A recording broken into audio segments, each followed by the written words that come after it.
Nakatikim na naman po itong mga miyembro, mga official po ng Philippine National Police dahil sa pagiging lenient nila dito sa investigasyon na ito, dito sa kaso po ng beauty queen na nawala ka-coffee. Missing pa rin po until now. Hindi pa rin po malaman kung nasaan na po ito. Pero ang hinuha dyan, baka binawian na po ito ng buhay dahil may mga ebidensya pong nakikita na magli-lead into that conclusion na binawian na po ito ng buhay. Pero let's hope for the best na sana buhay pa po ito.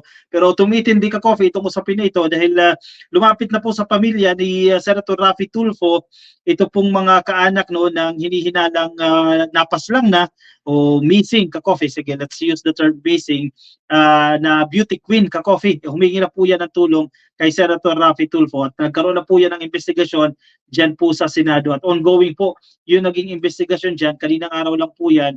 At isa po sa may kapabayaan dito, actually nakatikim na naman sila ng hagupit na naman dito ni Senator Raffy Tulfo dahil nagiging lenient kasi yung ilang mga opisyalis ka-coffee ng Philippine National Police. Bakit pag ganyan? Dahil opisyalis ba ito? Opisyalis kasi yung involved dito paano kapag mga simpleng police, di ba? Nagkakaroon ng unfair Kaya napupulaan tuloy itong mga opisyal ng Philippine National Police. Anyway, nasa Senate of the Philippines, update ito balita po nila ito.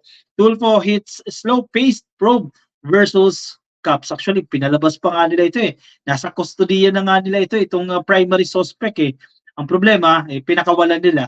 Kanina tuloy, hindi na naman dumalo sa hearing. Pero meron na rin pong subpina. Nag-request po si Senator Tulfo dyan na mag-issue na ng subpina at nag-grant naman po yan ni Senator Bato de la Rosa.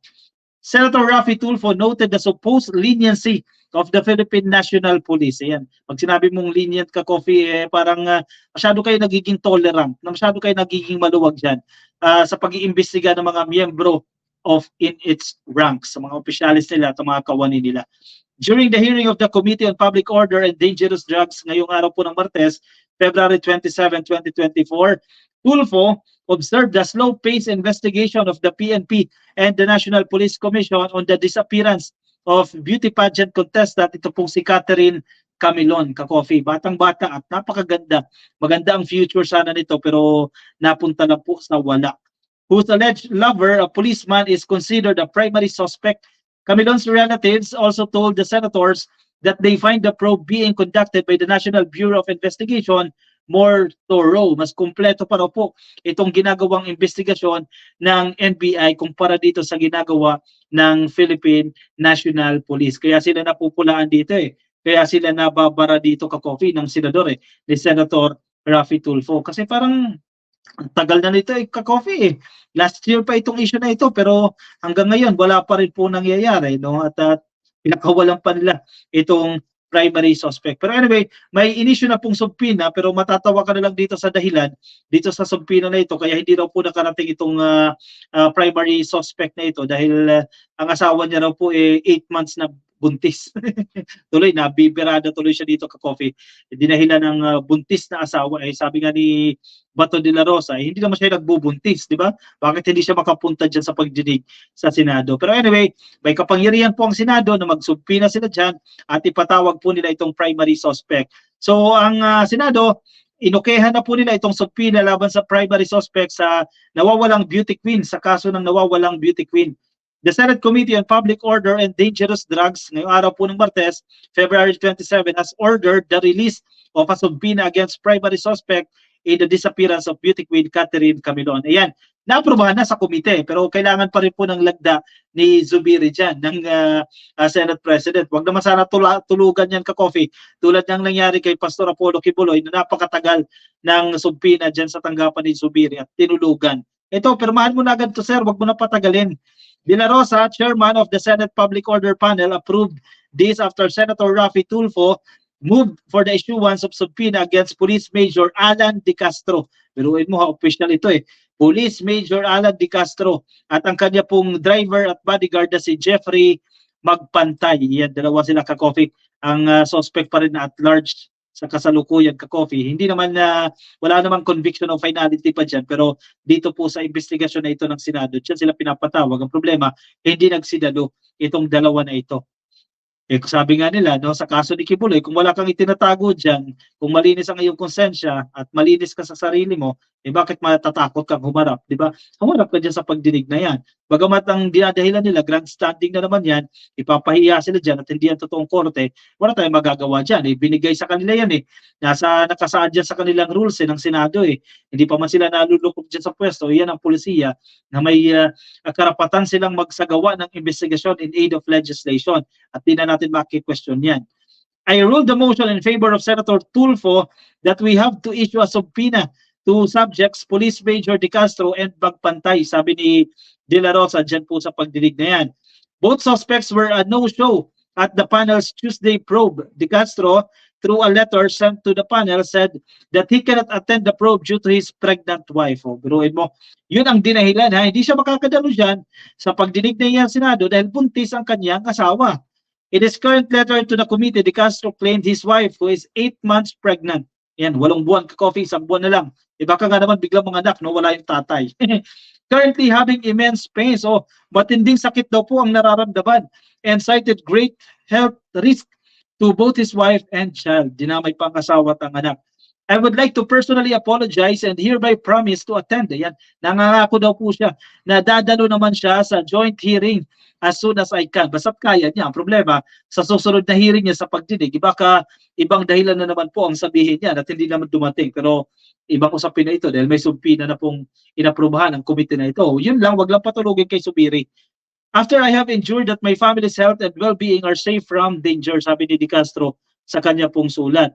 I will be furnishing the honorable committees the necessary proofs of my wife's medical condition for your reference, sabi niya sa kanyang sulat. Mabilis lang naman kumuha ng medical clearance at medical certificate But De La Rosa said, a former Philippine National Police Chief dismissed his excuse as flimsy alibi. In short, palusot mo lang yan. Hindi naman siya ang manganganak Bakit siya hindi pwedeng pumunta? Sabi ni Bato. Major Alan De Castro, if you are listening right now, I know, nagmo-monitor ka. You should come here. Ayan, next hearing. Asahan nyo naka-coffee na nandiyadyaan yan. Dadalo na po yan. Ako noon, ito na naman si De La Rosa, naglita niya na naman siya tungkol sa kanyang sarili na naman yan. Ako noon, 3 anak ko. Wala ako sa tabi ng asawa. Huwag na natin basahin ito ka-coffee kwento ni De La Rosa yan. Parang relevant na sa kaso yan. Ngayon pa, nabuntis pa lang, hindi pa nanganganak, that's a very flimsy alibi. Sabi ni Bato, no? Itong si Magpantay naman, itong driver at bodyguard ni De Castro, sabi niya, masama daw po ang kanyang pakiramdam, kaya hindi siya makakadalo. Sana all, masama ang pakiramdam.